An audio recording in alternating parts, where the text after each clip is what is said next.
beat writers in the history of St. Louis sports. He is one of the best.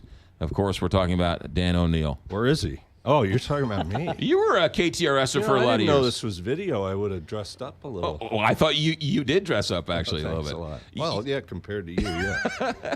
You're a KTRSer from way back when, weren't you? Yeah, I used to do a golf. I did a baseball show with Dan McLaughlin for a while. Yeah. And then did a golf show for a while. Whatever happened to Dan? Well, I don't know. What's he doing these days? I have no idea. I don't know. I don't know. He was a nice little kid. Yeah, he was a good Hey, what's is that your guitar? Do you love that? Well, no.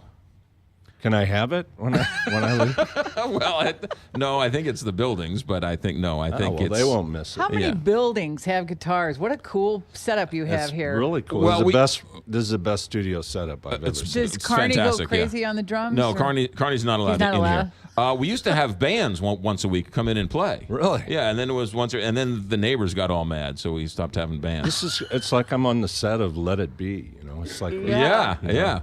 We should start arguing over. We're wearing shoes and we're not smoking marijuana. Yeah. That's the all right, difference. Dan ONeill, you're here to actually promote a book. Yes. When the Blues Go Marching In, an illustrated timeline of St. Louis Blues hockey. Tell us about it.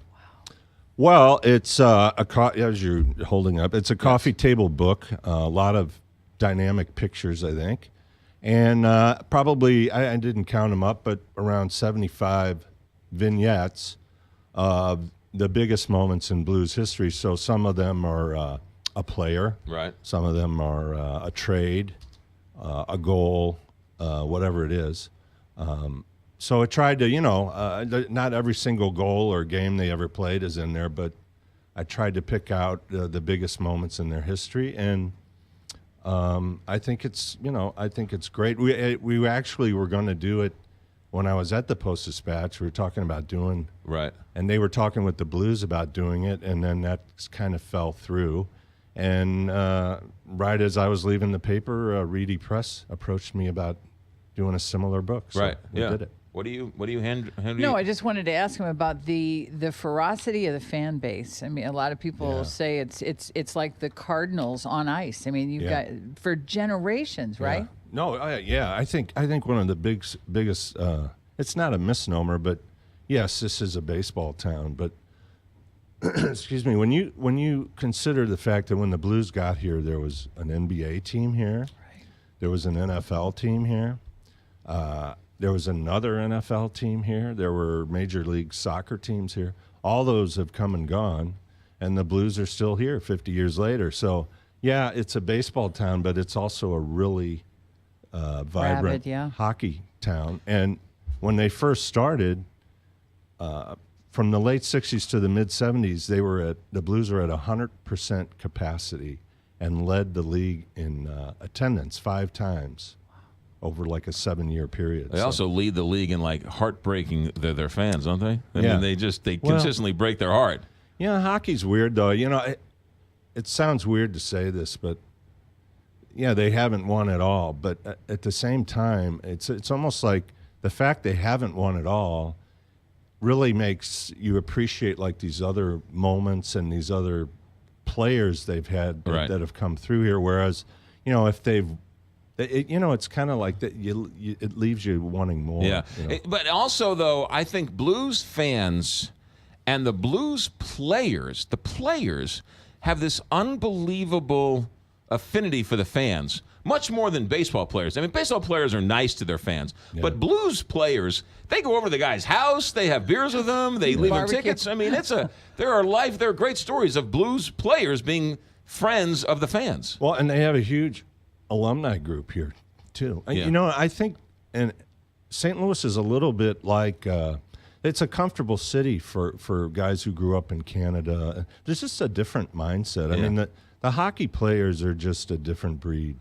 They're not as precocious, and a lot of them grew up in smaller towns or on farms maybe or whatever. They're just not as entitled throughout their lives as some of the other They're athletes. Real workworkhorses, aren't they? Yeah, and they play through anything and being stitched on the bench. No, it's a workman's, which is why I think so many St. Louisans relate to it. Yeah, I think so too. Yeah, and they like you said, for a team that's never won a championship, the way they embrace their players here, that was a thing that, frankly, really bothered Mike Keenan. He tried to change that. Yeah. Why? So he couldn't understand why players like Brendan Shanahan and Brett Hull and Curtis Joseph were so beloved when they had never accomplished anything, basically. And that's him speaking.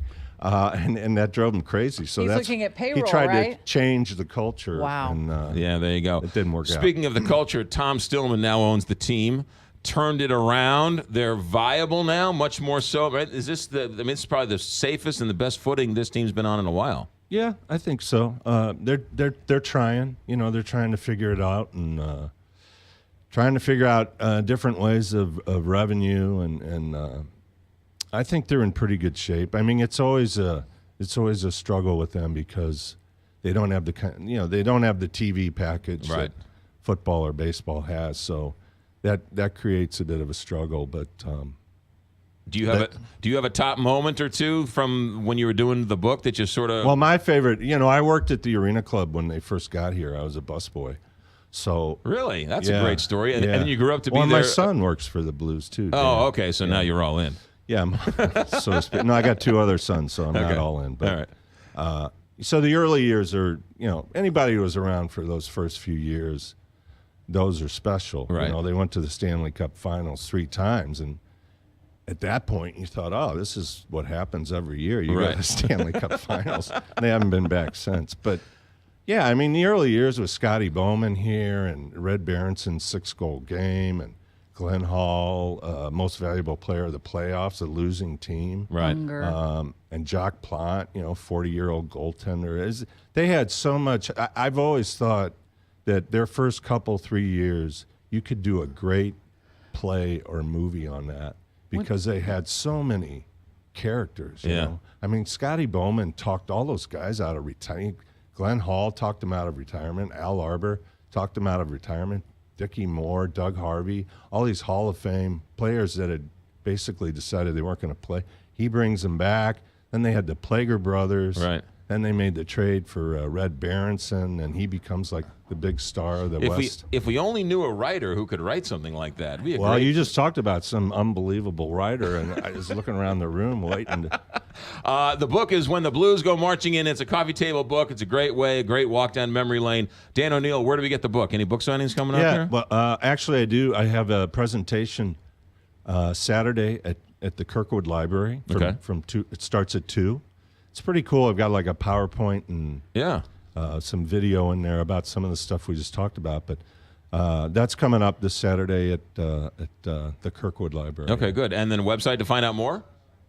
Actually, I have got a website. I'm still working on it. Still working on the website. Like everything else, as you can see. I'm doing Christmas shopping today. That's one thing. If we go to reedypress.com, it's available everywhere. It's available, Amazon.com. Amazon.com. Yeah, I'm sure at the Scott Trade. And they have it there. Fan club, whatever, the store, the Blues store, whatever. Right. Hey, one other thing, real quick. Yes, I'm doing a presentation on the 23rd at the MAC, and Bob Plager and John Kelly will be doing it with me. Downtown or at Downtown MAC. Okay. October 23rd. That's a Monday night. All right, that's a good deal too. It's a real good deal. You get dinner, a book, the whole deal for $75. All right, so open to everybody. So find out more about that. Call the MAC. What's that date again? Yeah. October 23rd. There you go. Dan ONeill, you're always welcome here. Thanks, buddy. Thanks, buddy. Good luck.